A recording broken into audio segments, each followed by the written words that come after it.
And they deserve to go to school without the risk of catching something that could, seriously harm them.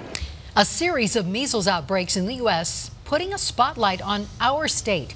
Colorado has the lowest vaccine rate in the country, and that's an issue that one freshman state lawmaker is determined to change. And he has proposed legislation to eliminate the personal exemption for vaccines. But he's already meeting some opposition from Governor Polis and from anti-vax parents. Here's Denver 7's Jennifer Kovaleski with a 360 look at vaccinations in Colorado. To vax or not to vax?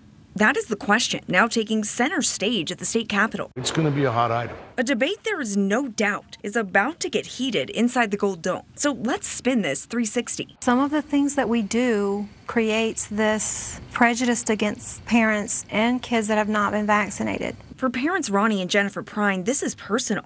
They chose not to vaccinate their daughter after their son died from an adverse reaction. He never walked or talked, and at 10 months old, we last seen him smile. They believe it should be up to parents to decide. Freshman lawmaker Kyle Mullica gets that. It's not a political issue.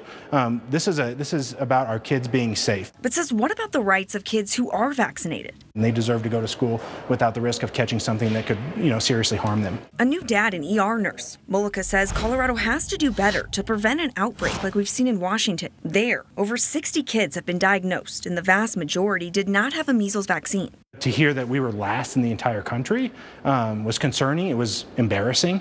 Colorado has the lowest vaccination rate in the country, with less than 89% of kindergartners receiving vaccines to prevent the measles or mumps, far below the national average and threshold needed to prevent an outbreak. I don't want to wait for that type of thing to happen here in Colorado. I'd rather be proactive than reactive. And that's why Mullica says he's drafting legislation to eliminate the personal belief exemption in Colorado, which lets parents opt out of vaccinating their kids for personal reasons. Colorado is ranked as one of the easiest places to obtain some of those personal exemptions or non-medical exemptions.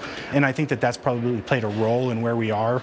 But Mullica's proposal already has some high-profile critics, including Governor Jared Polis, who says he's concerned about how low vaccination rates negatively impact public health, but believes forcing people to receive shots they don't want creates mistrust of government, mistrust of vaccinations. I'm not ready to just jump full into making everyone have an injection. Republican lawmaker Mark Catlin says it goes too far, too fast. He chose to vaccinate his kids, but also thinks that decision should be left up to parents, not the government. Parents know their children a lot of the times much better than even the doctors. There's a problem. I don't want to see kids get hurt. I don't want to wait to have an outbreak like we've seen in Washington. A debate only starting to heat up at the State House. Jennifer Kovaleski, Denver 7. And we know there are a lot of perspectives on this, and we'd like to hear yours. Reach out to us, please, at 360@thedenverchannel.com or contact us on Facebook or Twitter.